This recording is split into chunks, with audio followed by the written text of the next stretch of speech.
body, or at least what was left of it, was wrapped in a plastic bag and dropped on a public bench in true CJNG fashion. Damn! All I'm saying, bro, is them cartels ain't nothing to play with. This dude ruthless, bro. Information leading to the arrest of the Mexican drug kingpin known as El Mencho. If you think... I'm gonna stop you right there. Damn that $10 million, bro. I do not care, bro. I'm not taking no $10 million for, no. Is the worst thing that can happen to a person. Think again. If El Mencho wants you to work for him, you have two options. Say yes or be killed. Because the fate that El Cholo suffered at the hands of El Mencho and the CJNG was worse than death. The final days of his life were filled with immeasurable agony. The manner of his demise was sickening, and the details of how he died will make your stomach turn. In fact, it's safe to say that when death eventually came for the man, it was an act of mercy. Who was El Cholo, and what did he do to deserve his terrible fate? Bro. The cruel, cold CJNG cartel. Before we dive into who El Cholo is, that's what we that first stands need to for, address the organization Hell and no. individual he betrayed, Jalisco New Generation Cartel, otherwise known as the CJNG. If you are familiar with this cartel, then you know that no one in their right minds would willingly betray this insane, violent criminal outfit. And yet, El Cholo did. In fact, he didn't just cross some low-level underlinings of the cartel. He betrayed the boss himself, the fearsome and infamous El Mencho. Once again, if you know nothing about this man, then use this as an introduction. Yo, Mencho is this dude is serious, bro. Like, he mean business. Bro, there's rumors that you feel me, he, not alive no more, but he is like a ghost, bro. Like, he ain't nothing to play with. Devil, plain and simple. Tú ya sabes con quién traes la bronca. Para que sepas, aquí seguimos buscándote y no quitaremos el dedo del renglón. Go ask anyone who runs the most brutal cartel. No, who runs the most brutal criminal organization in the world. They will point to El Mencho and his CJNG. And Under his bro, guidance, you see how they dressed up like the military, bro. You see what kind of guns they got. Because it's not so much what crimes they commit, it's how they commit these crimes. And the ridiculous part is, they're not even half as big as the Sinaloa cartel or any of the rival cartels in the country. They're small, and yet, despite their diminutive size, they are the first and so far the only cartel to take on the Mexican government and technically win. Beyond this, they are known for their willingness to use weapons in warfare and their battles against practically anyone who stands in their way. There's a rumor, probably that's true, the military, that they bro. once tried to buy a belt-fed M60 machine gun in the US, and they've gone on record as the first cartel to bring down a Mexican military helicopter with a rocket-propelled grenade. If all this sounds impressive to you, it shouldn't. There's nothing pretty about this cartel, because when you consider how they treat their victims, including the civilians that they kidnap, it will knock the taste out of your mouth. Legend has it that CJNG recruits cannibalize their victims during the initiation process. Children, pregnant women, the elderly, no one is too innocent or too precious to be violated. They've assassinated more government officials than anyone is willing to acknowledge, and there is no doubt that they were behind the assassination of Aristotle Sandoval, the former governor of Jalisco, back in December 2020. All of this chaos, all of this bloodshed, every hit and every kill is sanctioned by El Mencho, the man that El Cholo betrayed, the same man whom, surprisingly, was El Cholo's boss and closest friend. Bro, the path that to makes rebellion. it even worse. El Mencho started from nothing, born into poverty and making a living for himself through grit, determination, and both feet in the drug trade. He wouldn't meet El Cholo until he became a sicario for the now defunct Milenio cartel. At the time, they both protected the drug lord Armando Valencia Cornelio, alias El Maradona. And it was during this time that El Cholo became something of El Mencho's right-hand man. He was there when El Mencho tried to hold the Milenio cartel together as their bosses either got arrested, died violently, or both. El Cholo witnessed El Mencho reorganize the cartel and rename it to the CJNG, filling the gap that the Milenio cartel left. With El Mencho in charge, everyone fell in line. He had a quality that his dead bosses recognized, admired, and employed him for. But it was also the same quality he had used to take some of them out. And it was a quality that would spell a new age of chaos. This man took out his own boss. Yo. Violence, the state of Mexico. On one hand, That's Mencho was different, materialistic, disciplined, and thoroughly organized. On the other hand, he was violent, brash, and crude with his techniques. It was this unique ability to be those two things at the same time that struck fear of God in the hearts of his enemies. For example, most cartels have the habit of making their victims disappear. The Sinaloa cartel famously had El Pozolero, a stew maker, who, for more than a decade, dissolved thousands of bodies in acid. I reacted to that video. Make sure y'all go essentially watch that. causing Yeah. tens of thousands of people to disappear. But El Mencho encouraged his cartel to do the exact opposite. Every corpse presented an opportunity for spectacle. Instead of making bodies disappear, they would butcher them and throw them in public streets or hang them on bridges while recording the process. They would then post it on social media for the world to see. El Cholo was at the center of these activities. He knew firsthand what El Mencho was capable of because he was the one who carried out most of his hits for him. In fact, when El Mencho seized power of the CJNG in 2011, he became the boss's personal sicario. And maybe this is why he betrayed him. He had gotten so close to the man in charge that he lost perspective. El Mencho was a hard man, a man who gave answers and expected you to follow without question. But El Cholo was a man with his own ideas. He wasn't a yes man. And it was only a matter of time before those ideas became seeds of rebellion. And in the world of cartels, the wages of rebellion is death. Soon enough, El Cholo began doing things he shouldn't do. His first act of rebellion came when he conducted hits without El Mencho's permission. El Mencho was, and still is, a strategic man, and he wouldn't have appreciated the gesture. It didn't take long for a loyalist named... I was saying that's... And I noticed that too about, like, crime organizations, bro.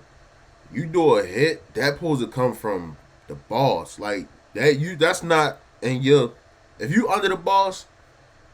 That's not your say to go do that. You feel me? Like, even with the mafia, I'm quite sure, you know, some other gangs and all that, but... The cartel's financial operator to snitch on El Cholo.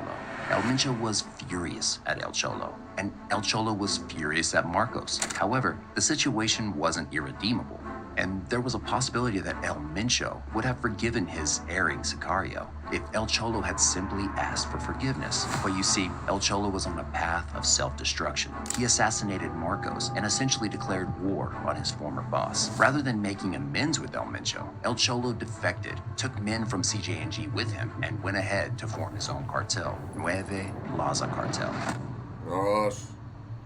The cartel civil war. El Cholo's betrayal dealt a heavy blow to the CJNG. El Cholo took a handful of CJNG generals with him, including the CJNG's head of logistics, Eric Valencia Salazar, aka L85. There's no telling exactly how El Mencho felt about the exodus of betrayal that happened, but I can tell you what happened next. El Mencho declared war, ordered a hit on El Cholo, and began attacking his Nueve cartel, attempting to cut it down before it could ever become a real threat. But these were his former men and colleagues. It's safe to say that they already knew his tricks. First of all, the declaration how of war you do that, bro? Like, they already know your every move. The attempt on his life by El Mencho's hit squad failed miserably. It was so bad that El Cholo murdered the head of the hit squad sent after him, undermining his former boss once again. The war that followed was brutal enough as it was, but somehow it was about to get a lot worse.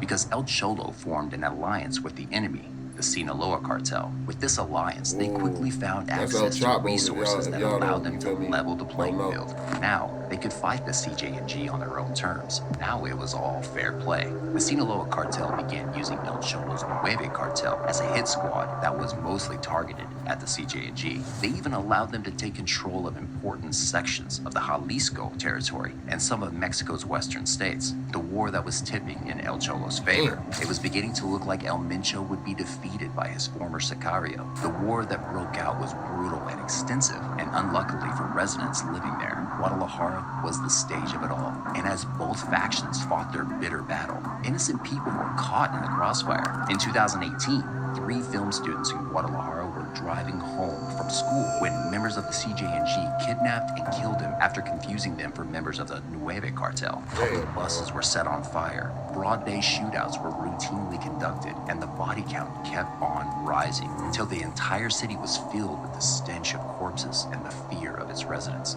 Meanwhile, El Cholo just kept on getting stronger and stronger. Whatever El Mencho was doing was not working. However, just when El Cholo seemed like he had won both the battle and the war, the worst thing happened. On March 18, 2021, El Cholo was captured by armed members of the CJNG on the orders of El Mencho himself. In the video, you can see him sitting calmly flanked on all sides by armed sicarios as he delivers a confession. My name is Bro, you supposed to be, how you get caught? Like, how? Enrique Sanchez Martinez, aka El Cholo. I am originally from Guadalajara, Jalisco. I'm here because I'm an enemy of CJNG. I met with Omar Garcia Harfuch in the federal district so that he could give me his backing. This is due to us both being after the CJNG, and he did give me his full support. But he told me that he needed something relevant in return so that I could operate with his support and his people among the city. The Omar Garcia that El Cholo implicated in this confession happened to be the sitting Mexico City police chief at the time. But it didn't end there. Hey, yo, El so he was Cholo working with the rounded it police? off with a warning. Anyone that is still left supporting me, it's best for your own good to just start taking care of your families so that you don't end up like me. No one needs to tell you who wrote the confession, but the message was properly received. The individuals and officials he revealed immediately began to defend themselves. Omar Garcia Harfuch refuted the claims in a tweet. Regarding a video in which a criminal kidnapped by other criminals made comments about me, I reiterate that I will not be distracted by false messages from criminals. My commitment to society is firm. Fight crime to be the last consequences. All the other public law officers he mentioned in the clip were fired. This was El Cholo's downfall, and he had taken his allies down with him. After this video, the sicarios behind him proceeded to extend his torture over the course of a few days. This is an image of El Cholo before the CJNG captured him, and this is what he looked like just a few hours into his torture. El Cholo's gruesome death. 2 days. That's how long El Cholo was tortured. It's unclear where the sicario started from, but the common knowledge is that he was kept alive for the full length of those 48 hours while he was pushed into the very edge of what anyone should endure. First, his legs were destroyed. All the bones were broken and shattered into bits. Then, the toes on his feet were chopped to bits, and the toes they missed were grinded. His broken ribs suggested that it had been smashed in. And this is where the whole situation becomes confusing, because no one is sure whether all of this was done before, during, or after his body was savagely slashed and his eyes were gouged out. And did I mention he was also electrocuted? But while everything I just mentioned is incredibly horrifying, none of it comes close to what happened next. Still alive, while still breathing, El Cholo's tongue was clamped in a vise and pulled viciously out of his mouth. It was only after this that he was shot twice in the head. His body, or at least what was left of it, was wrapped in a plastic bag and dropped on a public bench in true CJNG fashion. Damn! So how did the Sinaloa cartel respond? They said nothing, did nothing. What about his care. cartel? They was The just Nuevo allies cartel at that and point. his Like, buddy Salazar, same. Said nothing, did nothing. El Mencho had promised everyone who betrayed him that he would send a message. El Cholo's death was received by everyone, hand-delivered, unmistakable, clear as day. Since then, no one has dared to cross El Mencho like El Cholo did. And from the looks of it, it seems like no one will anytime soon. boy, man, that's one dude you don't want to play with, bro. Any of them cartels, you feel me? Y'all can have that. I ain't with none of that, bro. I'm gonna get at y'all next one, bro. Y'all be careful, be safe out here. Yeah, Nazo out.